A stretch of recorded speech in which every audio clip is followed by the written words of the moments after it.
Welcome back to another technical deep dive here in the debug zone. Today we're tackling a big question and breaking it down with insights from other users.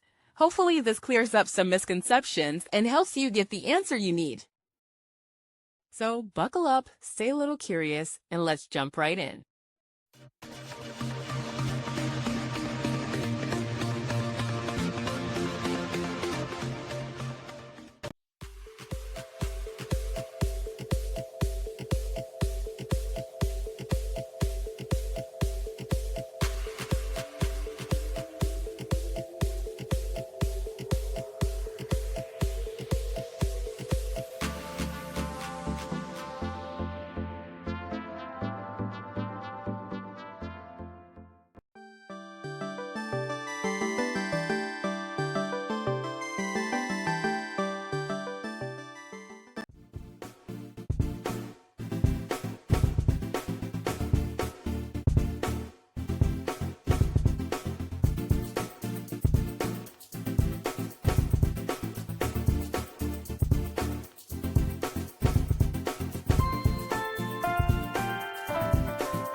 And that's a wrap.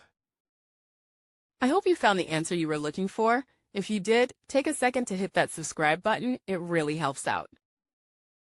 And let me know in the comments which solution worked best for you. See you next time in the debug zone.